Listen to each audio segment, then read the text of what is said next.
A'udzubillahi minasyaitonirrajim. Bismillahirrahmanirrahim. Assalamualaikum warahmatullahi wabarakatuh. Kita kepingin bayar utang tapi kok nggak kebayar ya setelah bertahun-tahun, atau kita punya keinginan lainnya tapi kok nggak terwujud. Nah, apa penyebabnya? Innamal a'malu binniyat. Sebetulnya yang disebut dengan niat, atau kalau kita secara umum bilangnya keinginan, karep, kemauan, di dalamnya seharusnya menginkludkan atau menyertakan yang namanya kesungguhan, kebulatan. Sama seperti kapal yang dia tidak bisa bergerak ketika sedang berlabuh karena ada apanya? Karena ada pemberatnya, ada anchornya, yang dia bisa menahan ombak sehingga tidak hanyut kapal itu meskipun dia hanya berdiri di tepi sungai atau di tepi laut ya. Nah, jika kita tidak mencapai apa yang kita inginkan meskipun sudah puluhan tahun, maka yang perlu dipertanyakan adalah itu. Boleh jadi kita memang sungguh-sungguh, tapi begitu kita dihempas oleh masalah, maka tiba-tiba hilang. Wah, kok begini, apa nggak bisa memang ya, kita jadinya putus asa. Jadi innamal a'malu binniyat itu benar. Barang siapa yang punya niat, di dalamnya ada kesungguhan, pasti terwujud. Jadi kalau keinginan kita belum terwujud, itu tadi, karena kita memang belum menyertakan kesungguhan. Wal asri, demi waktu. Kesungguhan itu diperoleh memang dengan proses. Kita kumpulkan sedikit demi sedikit. Jadi jangan takut dengan gagal. Kegagalan itu bisa membuat kita semakin membulatkan tekad. Kegagalan itu bisa membuat kita semakin meneguhkan diri, semakin kita mendekati kunci, mendekati pintu, mendekati kunci apapun istilahnya dari yang kita inginkan itu. Jadi hari ini kita bertekad, tahun ini kita bayar utang, ternyata kebutuhan kita begitu banyak. Akhirnya kita, waduh apa bisa ya, kok nggak bisa ya. Ya udahlah, jangan menyerah.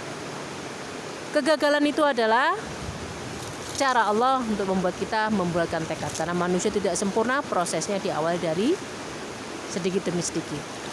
Barang siapa dalam hatinya ada niat, maka Allah akan membukakan jalan, itu janjinya Allah. Tidak dibiarkan seseorang mengatakan dirinya beriman sebelum datang cobaan. Itu betul. Sungguhan atau tidak? Makanya tidak ada di dalam agama Islam itu, di dalam agama kita ini yang namanya paradoks atau bertentangan. Semuanya saling mendukung. Di dalam ayat dikatakan barang siapa dalam hatinya ada niat. Kemudian di dalam hadis dikatakan innamal a'malu binniyat. Di dalam ayat dikatakan tidak dibiarkan seorang mengatakan dirinya beriman sebelum datang cobaan. Semuanya selaras. Cobaan itu untuk meneguhkan kita sehingga kita sampai di derajat niat yang sesungguhnya, kebulatan tekad yang sesungguhnya.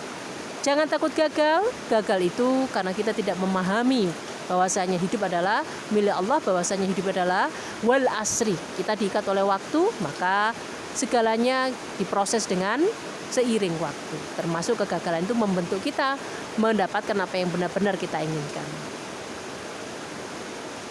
Tentukan niat kita, semua diawal dari yang kecil, yang sederhana. Oh ya, aku kepingin bayar utang. Dari niat yang sederhana, itu salah satu contoh.